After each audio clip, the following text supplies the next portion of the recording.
Hello, darlings, as my 7-year-old would say.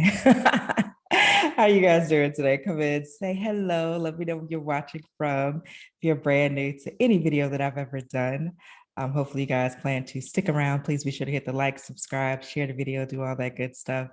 I've been meaning to do this video for a while, but I've been slacking and I decided that today I was not going to be a slacker anymore.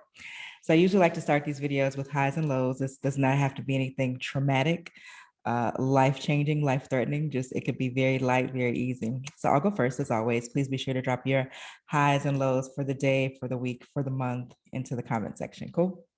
All righty. So let's see. A high for me. The article in Black Enterprise, which I'm talking about today, obviously being featured along with Terry Ijeoma, who I think is awesome. I actually have met her and been to her house a couple of times. I'm part of a Dallas mastermind for the trade and travel course. And then also Danielle Leslie, whom I have not yet met, but who also I've heard, really wonderful things about. I'm sure we'll get along well because most people named Danielle, all the ones that I've met have been fabulous. So there's that. So that's a high. A low, guys, I don't really have any lows. I don't know if they're, usually, I'm a Scorpio. I'm usually very pessimistic, very cynical. I can always find a low a lot easier than I can find a high, but I don't have any today. I'll just say that, my kids argue all the time. They wake up and literally within, I'd say they get up at 7, by 7:03 or 7:05 at the latest, there's the first conflict of the day. And then when they come home, they get out of school at 3:07. They walk through the door at about 3:12. By 3:14 or so, there's some type of conflict. So we're still working out what that is. I did ban all screen time Monday through Thursday. Maybe they're still going through withdrawal, IDK, but either way, they argue quite a bit. But anyway, I mean, I still argue with my brother. So there's that. And I'm 41, about to be 42. All right, so let's get into this video. I want to talk about 7 lessons on the way to my $1,000,000 year. Again, the article was featured in Black Enterprise. If you have not read it, please go do so. It's really well written and well done. Thank you, Charlene, for taking the time out to put it out there.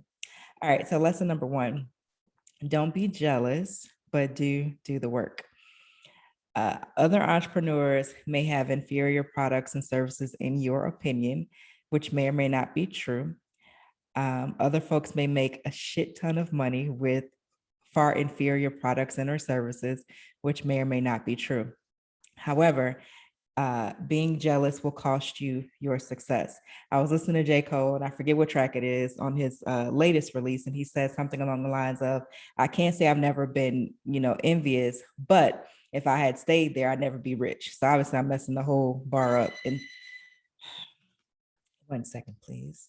Another scam likely call. So I can't say I'm messing the entire bar up, but that was the gist of it. Like, if I spend my time being jealous, I'm never going to get to my riches, because I'm always worried about what somebody else is doing.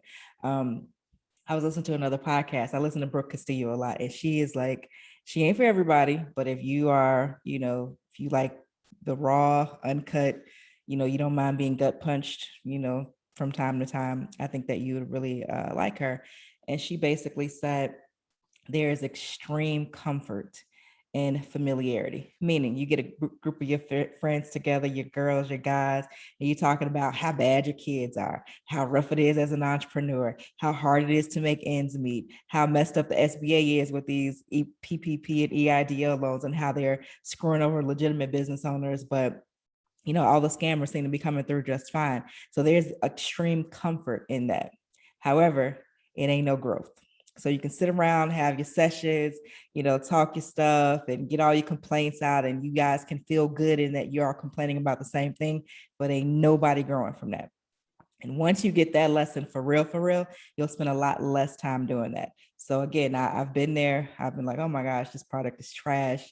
This course that she's selling is trash. This is trash. Or as my kids say, this is dog water, but that don't get you nowhere. It don't get you nowhere but broke and being more miserable and having more things to complain about. So that's lesson number 1.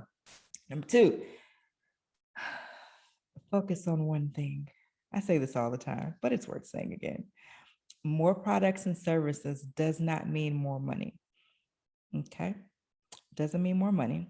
It just means more stress, more people. When you realize just how much goes into launching, growing, scaling, marketing and branding and ads and all that stuff, when you realize just how much work goes into that for one product, you will leave all the other shit alone that you're trying to do.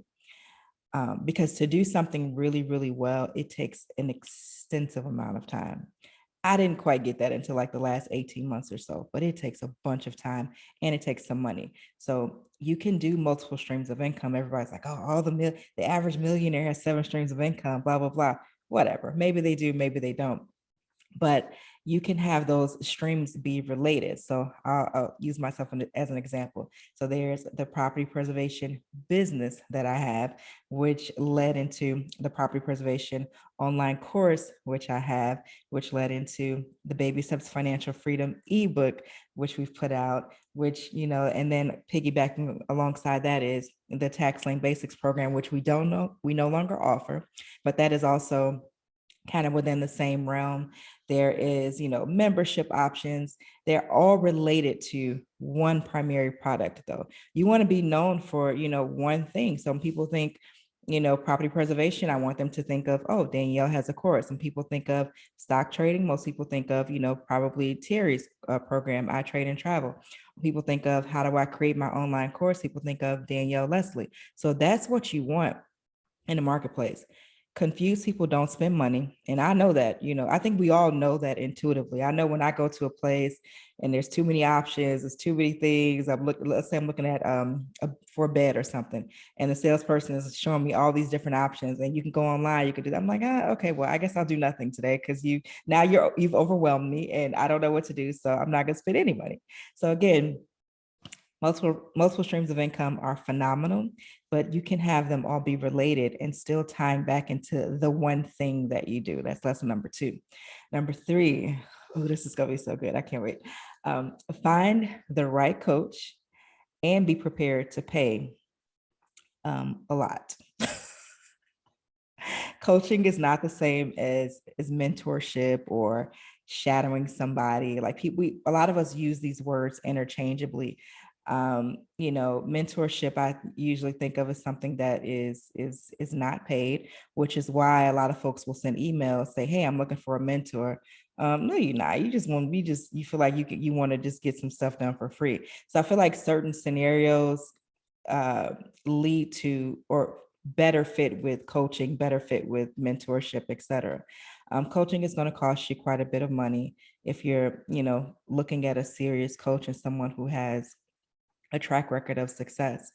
I've not had a one-to-one coach prior to 2019. It has just been, kind of me. I'll do events, I'll go to conferences, I grab information here, grab information there, I apply this, I apply that, but not a one-to-one coach. So that shift happened again around 2019. And in terms of the online course that I put out, so 2017 was $20,000 for the entire year for the online course. That was how much I made in sales for a year. And I was stressed and I was giving away all this stuff for free. And I couldn't figure out, what was the disconnect between everybody saying hey, I want to, I want this, I want that, I want to, learn more information about property preservation. I want to do all these things. And then when it comes time to pay, nobody would ever pay. So 2017 was 20K. 2018 was $80,000 from the online course.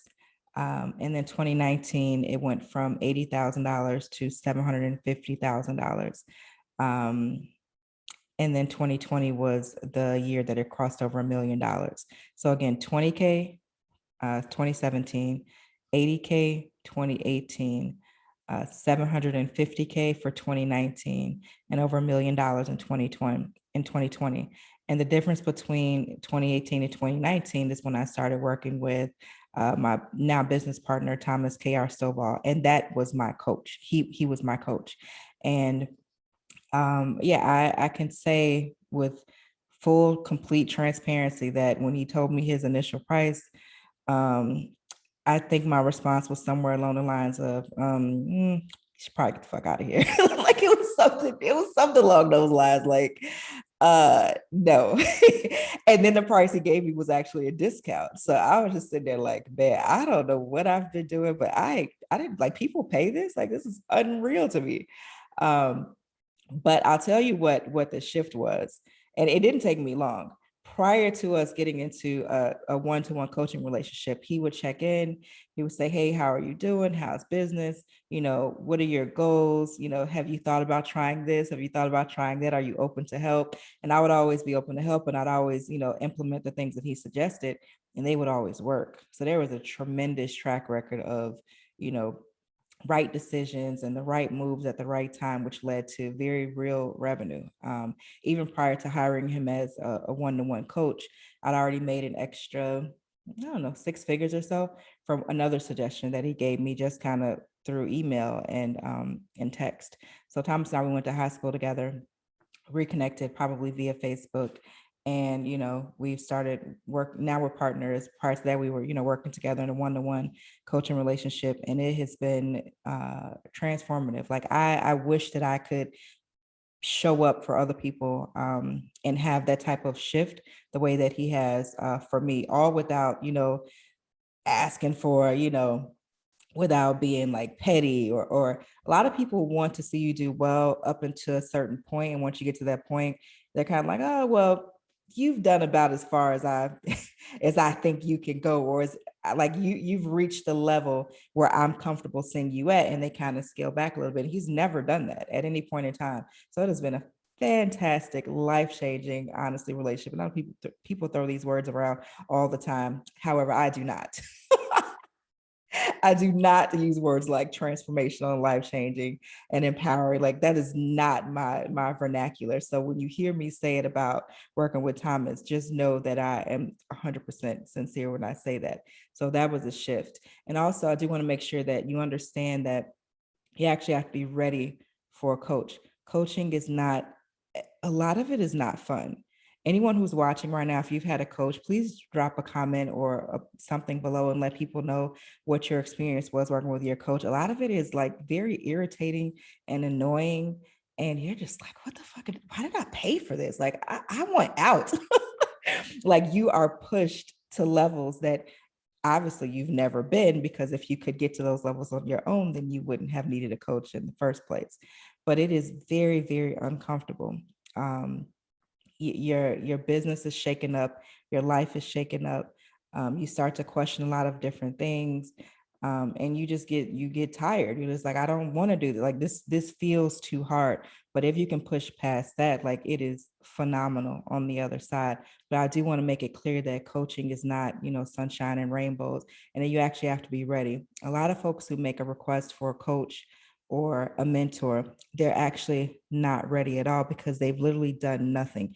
You can't go to a professional in any field, whether that be coaching, the basketball, any industry that you can name. You can't go to someone who is literally at the top of their game, or they're at levels that you're looking at them like, oh my gosh, I can't even imagine being where you are. You can't go to that person with just your hand out with literally nothing in it and just say, I need a mentor, I need a coach. Can you help me? I don't know the first thing to do. People don't have time for that. Like I ignore 100% of requests that I get like that, because you have no skin in the game. So now you're just like picking and choosing folks on the internet that you want to reach out to kind of, that you feel like should help you. But you have to first help yourself get to a certain level. And then when you've exhausted what you know, that's when you're ready for a coach. That's just my opinion. Who's to say if it's right or if it's wrong, but that's my opinion, and that's what worked for me. So there's that. So that was number 3. So number 1 was don't be jealous, but do the work. Number 2 is focus on one thing. Number 3, find the right coach, be prepared to pay. Number 4 is have an outstanding product with plenty of results. Prior to even the online course craze, or prior to even working with Thomas, like I knew that I knew property preservation. I knew that I'd already done multiple 6 figures every single year working in the industry. I knew that I had those receipts. So I knew that I could, that the product itself was good and was solid and would lead to actual revenue in the pockets of the people who pay for the program, right? As opposed to leaving them, feeling good, leaving them empowered, leaving them like, oh my gosh, Danielle is great. Okay, whether I'm great or whether I'm not, that's cool. But was the program great? Did you get the result that you wanted? Like that is literally the most important thing. And a lot of what you see online is where people are raving about how great the person is, but not necessarily the product or the service. So I've never wanted that. And I'm also very like straight to the point. I think very analytically. So I put the course together in that way as well, kind of like a step-by-step guide. And I didn't, go through a course on how to create an online course. I didn't spend a whole lot of time thinking about, should I do Kajabi? Should I do Thinkific? Like I see a lot of people get stuck, thinking about all the different options. Just pick some shit and move on. You could always shift it after the fact, right? But getting stuck in, well, I don't know if I should use Kajabi or Square or whatever, like you're just wasting time, right? Because you're scared to actually put it out there. You got to put yourself out there. And the way that you can be more confident about doing that is to actually have a good product. I'm not a fan of the prevailing notion that's out here that you can turn your passion into profits no matter what it is. Now, can you turn your passion into profits? Yes, you can. Does that apply to every single person across the board? Absolutely the fuck not. That is not what I don't think. I've seen some of the courses that people want to put out, and I'm just like, I don't know that there's even a market for this. A mistake that a lot of folks make is that they think, oh my gosh, this hasn't been done before. This is brand new. I don't want to talk about this on social media because somebody's going to steal my idea. Nobody's going to steal your idea. For number one, it's probably not that good of an idea in the first place. And number two, most people don't do any. You could put the secret to, I'll give you an example. I own 5 crypto mining rigs, and I've literally put out the whole process on social media. And people still ask all the questions that indicate they've read nothing that I've posted or put out, right? They don't have a clear understanding. They haven't taken the time to do any level of just like reading comprehension. So people are not going to steal your stuff, right? That's not the reality. And then there's this you also have to consider too. A lot of people worry about saturation as being a bad thing. Saturation means that a product is proven and time tested and there's a market for it. You putting out your thing to the world that you think is so phenomenal that has never been done before means that there is no market for it. There's no proof of concept. So you're going to be putting this stuff out here, your passion for making butterfly accessory, your passion for what's the example that I can think of? Your passion for, I don't know, making jelly, or for, making bracelets, or making like whatever, right?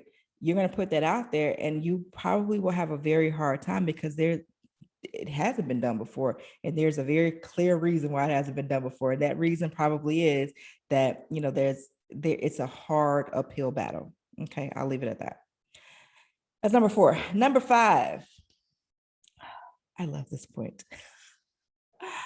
Understand that your season may not be coming automatically. Prayer alone will get you nowhere. It's just my 2 cents. This is not to say that this is, obviously a universal truth. Nothing that I say in this video will be a universal truth. These are just my opinions. But there is a common theme in the current, which is like the pop culture, that, your time is coming. Things are hard for you because you're breaking generational curses. You're going to get there, just be patient. That is not always the case. That is not automatically true that your time will come, just because, so much time has lapsed. If you are working on the wrong thing in the wrong industry, you're doing everything wrong, but you're doing it every single day for 5 years. At the end of those 5 years, you probably will still be in the same situation that you were in when you started, right? Because you're doing things the wrong way. What I'm saying is, I don't like the idea that as long as you are, doing something, that eventually you'll get to where you're going. Now you'll get somewhere. Will you be like successful? I mean, that's up for grabs. I know lots of hardworking, really consistent folks who just have not reached a level of success that they want to because they're working on the wrong shit, or they're selling the wrong product, or their product is bad, or their service is bad, or they're jumping all over the place. Every 2 weeks they have a new idea and they're pursuing that. What I'm saying is, don't let these folks gaslight you about, being an entrepreneur. And that's what I see a lot of in the marketplace. And normally I just mind my business. I make my comments to my inner circle and via text. So, we have our little group chats, but I don't really get into a lot of the stuff that happens online because I don't feel like it has a lot to do with me. And it's not really, I don't really follow most of what is put out there. I'll say that. But this whole entrepreneurial gaslighting thing is very, very real. And I just want you to be clear that working on it's like going to a best example I can give you, a good example, I should say, is going to the gym. Do you know how easy it is to go to the gym for an entire year? Let's say 7 days a week for a year straight. That means you've worked out 360 something days, right? And you still look exactly the same as you did when you started. Do you know how easy that is to do? It is astoundingly easy to do. I've done it. Maybe not 7 days, but a good 4 or 5 days. And the reason why it happens is because one, you think you know how to work out. You don't know much about working out. At least I didn't. You're doing the same things that you've always been doing, right? Because this is what you know. This is what you think of when you think about working out. You're eating the same bullshit foods. Um, you have the same habits. You still drinking all the time. You got poor sleep habits. All of that equals a situation where you can work out, 5, 6, 7 days a week for an entire year and look exactly the same. That is the case with being an entrepreneur as well. Like, you have to make sure that you're moving in a direction that makes sense and that you're is in alignment with where you're trying to go and not just doing some shit. Right now, sometimes you'll hear me say do some shit, but I don't really mean for you to just do anything and not see the results, right? So if you're not seeing any results, then it's time to shift. That's number 5. Number 6, release yourself from the lone wolf syndrome. This is me talking to myself again. This is me talking to myself again. I am notorious for, I got this. I'll figure it out if I don't get it. I don't need your help. You probably not gonna do as well as I would have done it. Any number of things. I've lived as a lone wolf for many, many, many, many years. And you can get to some levels of success, right? You can get somewhere, but 7 figures, 8 figures, that takes some people. It takes not necessarily a team of folks, like dozens and dozens of folks, but it takes you stepping outside of your little box that you've created and lived in and hibernated in your whole life, and realizing that, whoa, it's some pretty smart people out here that I could be connected to, I could learn from, I could network with, and get to another level other than where I'm at. That takes some time to break out of that. So if you're like me and you spent, I don't know, 10, 12 years operating that way, it will take you some time. But I do want to at least just give you a nudge today and let you know that, you're going to tap out by yourself. You're going to max out at a certain level by yourself. And you have 2 options at that point. You could say, well, this is good enough, right? Which a lot of us do. I'm making, 100,000 a year, $200,000 a year. We live okay. All my bills are paid. My kids are doing fine. I have, more success than pretty much anybody in my immediate family or my immediate circle. Like, this is good enough. You could do that. Or you could be like, nah, man, these people out here are killing it. People are out here doing numbers, right? And I'm here stuck at this, $100,000, $200,000 level. Like, let me figure out what I need to do in order to break out of this and get to the next level. So neither one is right. I'm not here to say that one is right or one is wrong. It just depends on what it is that you actually wanted. I know that, one, I wanted more than just a couple $100,000. And 2, I really want to see, like, what can I do? Like, again, going back to my first point about, people having inferior products and services. Like, I know I see inferior products and services all day, every day. So now that since I know that mine is not, right, let me see what could happen. So that's just my take on it. Number 7. Okay. So I was going to initially say that lowering your prices with the goal of getting more customers is not the move. Now, I still do want to say that. So lowering your price all the time to get more customers, like, that ain't the way. You'll just get dozens, hundreds, thousands of folks who come along. what I was thinking about changing was, I was going to say that cheap customers are usually batshit crazy and will make you batshit crazy. That is what I wanted to say. But I want to change that a little bit because I've also been a cheap customer. And what I think looking back during that time of my life, what I think people are experiencing is just simply they're on the edge and they're scared, they're full of fear and anxiety, and they're like desperately looking for something to latch on to in order to work. And because they're holding on to it so tightly, it's kind of like grabbing, I don't know, a weight or something, and you're clenching it with all your might, which makes you like start to sweat. And it is like it gets harder and harder to hold on to super tight. You're getting, your hands are getting sweating, you're sweating, you're sweating. Before you know it, you drop it. That's a good analogy for what I think people are experiencing that are, at that age, at that stage in life where, every 20 or $50 matters, right? Every 20 or $50 makes a difference in their bottom line, even $100. And so once you're in that stage, everything feels scary, right? So I don't really think that people are batshit crazy that are, you're that are taking advantage of your lower price offerings, because that's not always the case. Now it is the case some of the time, which is why I was like, I have got to stay far, far and away from putting out stuff that's like, $7, $14, $21, because yeah, those people are hell. Some of them, but most of them, I would say, are probably just scared and they're looking for a way out, and they don't have a lot of money to waste on BS. I respect that. I get that. I respect that. I understand that. That makes sense to me. I've lived that life for many, many years. And sometimes folks are looking for built-in escape routes. That's just the unfortunate nature of, I would say that's just human nature, right? It's not unfortunate, it's just human nature. People are looking for built-in escape routes, but most of the time people are just scared. They don't have money to waste. So they want to know, like, do this shit work or not? And if it don't work, then let me know that. And, give me my money back. So I think that that's a reasonable expectation to have. All right. So if you guys are just tuning in, I am Danielle Pierce, Creative Real Estate Profit Lab. Today I'm talking about 7 lessons on the way to my $1 million year. There was an article that I was featured in Black Enterprise alongside Danielle Leslie, who is dope, and Terry Ijeoma, who is also phenomenal as well. And so if you have not read that article, I encourage you to go and read it and check it out. It's actually my second article in Black Enterprise over the last, I think, 12 months or so. So thank you, Charlene Reinhardt, for putting it out there.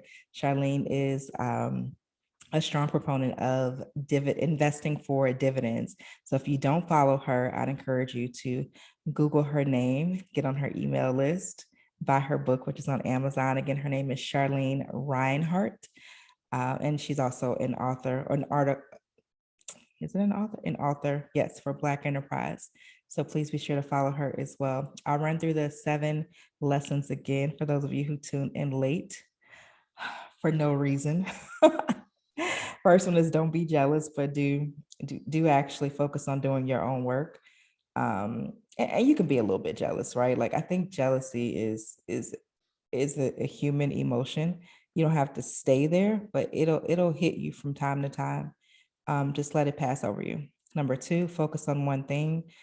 Don't try to be a jack of all trades. Number 3, find the right coach. Make sure you're prepared for a coach and be prepared to pay a bunch of money. Number 4, have a great product or service, and then have plenty of results and testimonials to show as well. Number 5, don't buy into don't succumb to the entrepreneurial gaslighting that is so prevalent in the marketplace. This idea of, your time is coming, you're breaking generational curses. That's why this is so hard. That could be the case, or it could be the case that it's hard because you don't know what the hell you're doing and you're just doing the wrong shit every day, week after week, month after month, year after year. Could be that too. My point is, well, if you pay attention to the point about getting a coach, then you won't get stuck with you won't fall victim to the gaslighting that people, spend their time doing and posting memes and making posts because, those posts get a lot of likes, shares, and attention. But the reality is praying alone is not going to get you to any level of success. Just my 2 cents. Number 6, release yourself from the lone wolf syndrome. Stop trying to do everything by yourself. It is very challenging to get out of that, especially when you've lived that way and you've survived that way your whole life, like I have. But you got to shed that skin in order to get to the next level. And then number 7, you don't have to lower your prices to compete with everybody else or to draw in customers, because generally speaking, the lower priced customers are more work. They are more stress. They equal more chargebacks. They equal more demands and expectations. They're just generally more challenging to work with. I'll say that.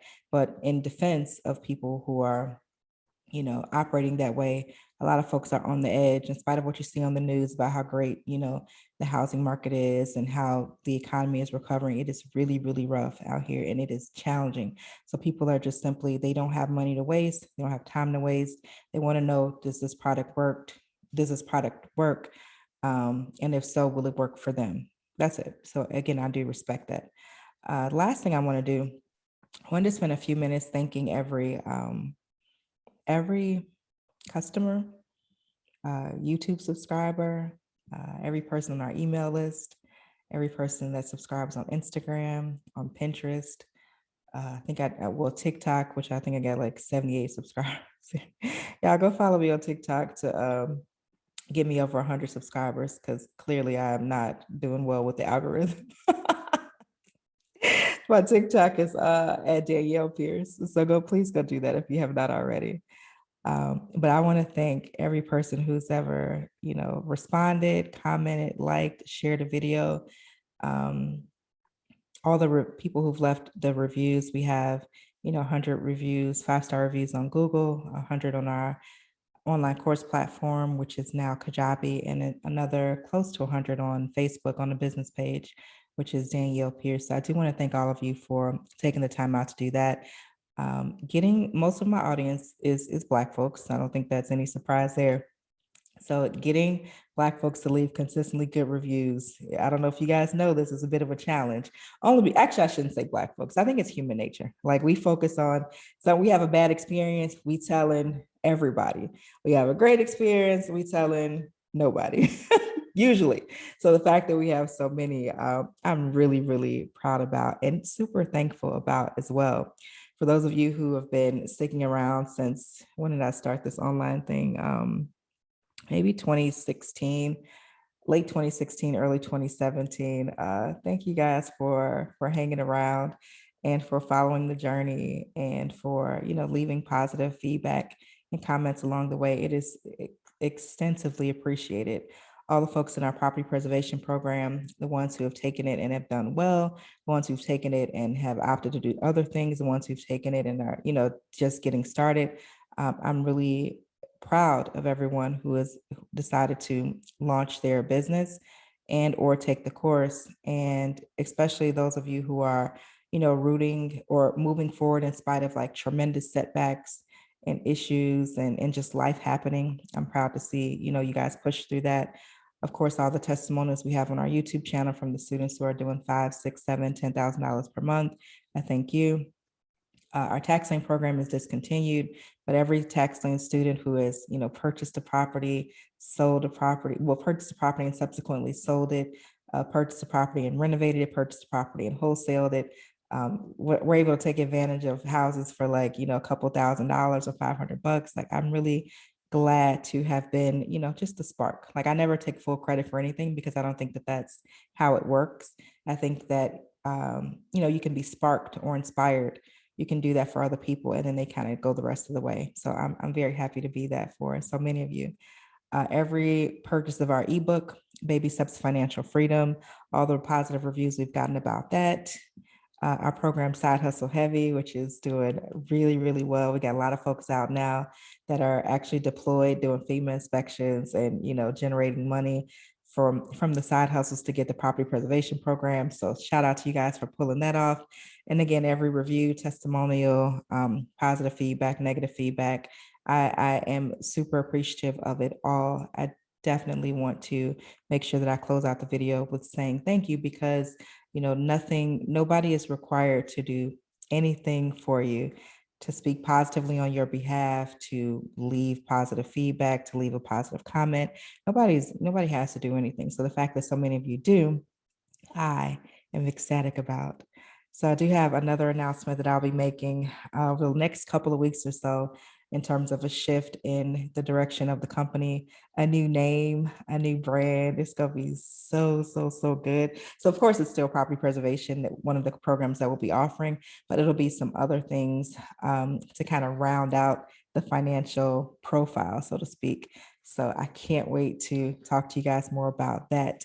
In the meantime, please, if I have inspired you, helped you, posted anything that you thought was beneficial, sparked something in you, anything like that, please be sure to leave feedback below, especially those of you who never leave any feedback. It'd be great to hear from you guys, from time to time. That's all I got for you. Thank you for tuning in. As always, sending you love, light, peace, blessings, grace, and clarity. Bye for now.